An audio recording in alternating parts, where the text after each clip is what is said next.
اعوذ باللہ من الشیطان الرجیم بسم اللہ الرحمن الرحیم ربی اشرح لی صدری ویسر لی امری واحلل عقدۃ من لسانی یفقہوا قولی۔ السلام علیکم۔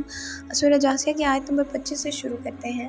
وَإِذَا تُتْلَىٰ عَلَيْهِمْ آيَاتُنَا بَيِّنَاتٍ مَا كَانَ حُجَّتُهُمْ إِلَّا أَن قَالُوا ائْتُوا بِآبَائِنَا إِن كُنتُمْ صَادِقِينَ۔ اور جب ان کے سامنے ہماری واضح اور روشن آیات کی تلاوت کی جاتی ہے تو ان کے پاس اس قول کے سوا کوئی دلیل نہیں ہوتی کہ اگر تم سچے ہو تو ہمارے باپ دادوں کو لو۔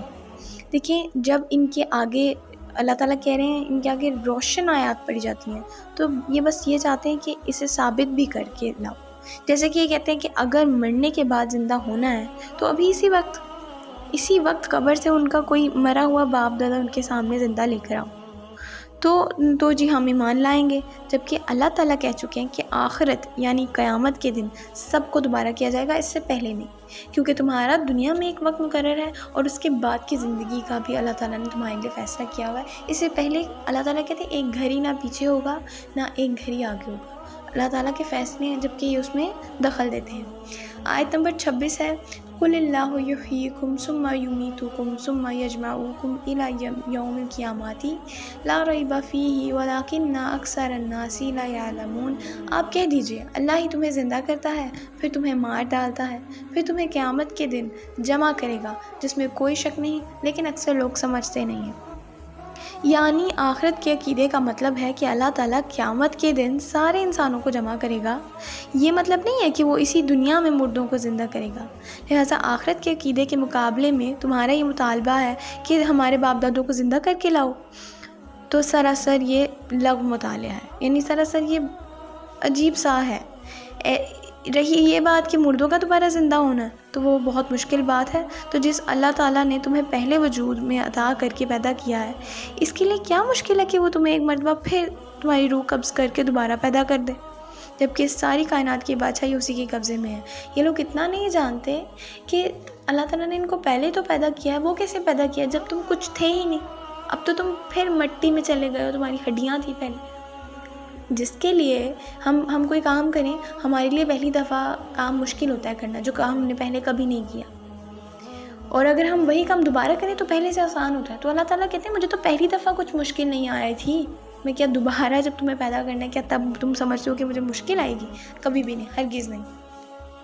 آیت نمبر 27 ہے، وَلِلَّهِ مُلْكُ السَّمَاوَاتِ وَالْأَرْضِ وَيَوْمَ تَقُومُ السَّاعَةُ يَوْمَئِذٍ يَخْسَرُ الْمُبْطِلُونَ۔ اور آسمانوں اور زمین کی بادشاہی اللہ ہی کی ہے، اور جس دن قیامت قائم ہوگی اس دن اہل باطل بڑے نقصان میں پڑیں گے۔ بادشاہی اللہ تعالیٰ کے ہاتھ میں ہے، اور جس دن قیامت آئے گی تو وہ لوگ جو انکار کریں اس دن کا، جب ایک دوسرے کو ایسے دیکھیں گے زندہ ہوئے دوبارہ تو وہ افسوس کریں گے کہ کاش ہم دنیا میں آج کے دن کے لیے بھی کچھ کر لیتے، آج کے دن کی بھی تھوڑی تیاری کر لیتے۔ دنیا میں تو بڑے مزے کیے ہیں، اب آخرت کے لیے کیا کریں گے ہم؟ کاش ہم نے وہ مزے چھوڑ دیے ہوتے اور ہم یہ بات سمجھ جاتے کہ لائف جو ہے وہ دنیا کے بعد بھی ایگزسٹ کرتی ہے۔ آیت نمبر 28 ہے، وَتَرَى كُلَّ أُمَّةٍ جَاثِيَةً كُلُّ امتن تدعا الی کتابها الیوم تجزون ما کنتم تعملون۔ اور آپ دیکھیں گے کہ ہر امت گھٹنوں کے بل گری ہوئی ہوگی، ہر گروہ اپنے اعمال نامے کی طرف بلایا جائے گا، آج تمہیں اپنے کیے کا بدلہ دیا جائے گا۔ اچھا جی، اب یہ جاسیہ جو ہے یہاں پہ لفظ استعمال ہو گیا جو سورت کا نام ہے، گھٹنوں کے بل گری ہوئی ہوگی۔ جب قیامت کا دن ہوگا نا تو سب لوگ ایسے ہوں گے، یعنی فرما برداری کا یہ عالم ہوگا کہ ان سے اٹھا بھی نہیں جائے گا، یہاں تک کہ ان میں ہمت ہی نہیں ہوگی، وہ جھکے ہوئے ہوں گے، اور ہر امت کو اس کے اعمال نامے کے ساتھ پکارا جائے گا۔ یعنی جو امت جس کی ہوگی، عیسیٰ علیہ السلام کی امت اپنے ساتھ انجیل لائے گی، موسیٰ علیہ السلام کی امت تورات لائے گی، اسی طرح ہر امت اپنے اپنے کتابوں کے ساتھ آئے گی، اور پھر ان کو بدلہ دیا جائے گا ان کی کتابوں کے مطابق جو انہوں نے اعمال کیے تھے۔ یہ اللہ تعالیٰ کا سارا ایک اسکیڈول ہے، اللہ تعالیٰ کا سارا ایک ترتیب ہے جس کے مطابق اللہ تعالیٰ یہ تمام سب کچھ سمیٹیں گے۔ آیت نمبر 29 ہے، ھذا کتابنا ینطق علیکم بالحق اِنَّا کُنَّا نَسْتَنسِخُ مَا كُنتُمْ تَعْمَلُونَ۔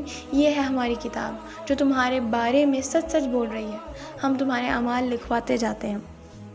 اللہ تعالیٰ سب کو کہیں گے کہ سب حاضر ہیں اس کے آگے، اور اللہ تعالیٰ فرما رہے ہیں اب یہ ہماری کتاب جس میں ہم تمہارے اعمال ریکارڈ کرتے تھے سب کچھ سچ سچ بول رہی ہے۔ تنسیخ کا مطلب کیا ہوتا ہے؟ To confirm, to make confirm, affirm and to confirm. دیکھیں جی، پہلے کیا کرنا ہے؟ آپ نے یقین کرنا ہے، پھر تصدیق کرنی ہے، اور پھر بات پکی کرنی ہے۔ جیسے بیک اپ ہوتا ہے نا، یا پھر جیسے ڈرائیو میں آپ کاپی کر لیتے ہیں، اور پھر مزید سیفٹی کے لیے ہم جیسے اپنے پاس مزید کاپیز رکھ لیتے ہیں، تو آخرت میں بھی جب سب اپنے اپنے اعمال سے کھڑے ہوں گے، اور پھر جب وہ اپنے برے اعمال دیکھیں گے تو کیا کریں گے؟ اسے پھاڑنے کی کوشش کریں گے۔ تو اللہ تعالیٰ کہہ رہے ہیں کہ ہم نے اس کی ایک کاپی رکھی ہے، ایک نہیں کئی کاپیز رکھی ہے۔ واللہ علم کیا معاملات ہوں گے۔ آج کے لیے اتنا ہی، دعاؤں میں یاد رکھیے گا۔ بارک اللہ فی القرآن الحکیم ونفعنا ایاکم اللہ بذکر حکیم۔ السلام علیکم۔